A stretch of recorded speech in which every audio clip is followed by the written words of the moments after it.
Let's go to Hong Kong now. We can speak to the China strategist, Andrew Leung. Andrew, thank you very much indeed for joining us. What did you make of, well, the news conference reflected Donald Trump's clear disappointment. Going into this, did you think that possibly there was going to be this kind of result? It was a surprise for most people.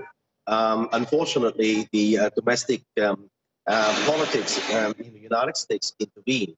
But at the heart of it all, there are some immovable objects on the two sides. As far as the North Koreans are concerned, there is no question that Kim would have to hang on to his life insurance policy, which is his nuclear capability and the delivery systems. And for Trump, obviously, he won't be able to just call off all the sanctions before the final outcome of complete denuclearization is achieved. But then between the two positions, something can be worked out, I think, if both sides are prepared to give a little. But at this very sensitive time in the United States with domestic politics intervening, I think Trump thinks it would be better to just to step back and walk away, and rather than rush things and ending himself into a corner.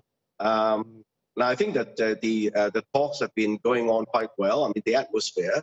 But then, unfortunately, when Kim demanded a complete lifting of sanctions, and then the domestic politics in the United States intervened, well, that's what's happened. Andrew, so Trump is... Andrew, if you don't mind, I just want to delve a little bit further into a really important point that you've made about what you called Kim Jong-un's life insurance policy. If Kim looks at what's happening in Venezuela right now, Nicolas Maduro, of course, doesn't have nuclear weapons. The Americans increasing the pressure on him to step down. John Bolton, the national security advisor to Donald Trump, talking previously about Korea being the Libya model. When Muammar Gaddafi gave up his nuclear weapons program, he died, and obviously he's not in charge of Libya anymore. So if you're saying that it's a life insurance policy for Kim Jong-un to hold nuclear weapons, why would he ever give them up? I think that the reference to Libya is unfortunate because everybody knows what happened to the Libya leader when he voluntarily gave up everything. So I think that this is a negative lesson for Kim.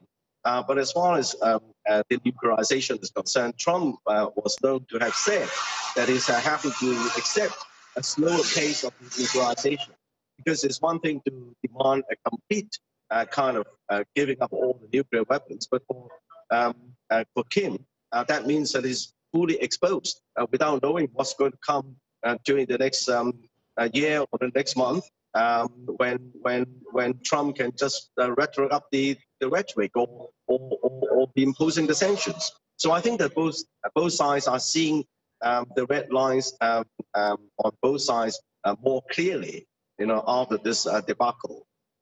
As I said, that this is a delicate time when the domestic politics in the United States intervene, and of course, it's not very helpful for Kim to demand an immediate lifting of all the sanctions. But I think that both sides would look over the dynamics, and it's still possible for the two sides to resume the talks again.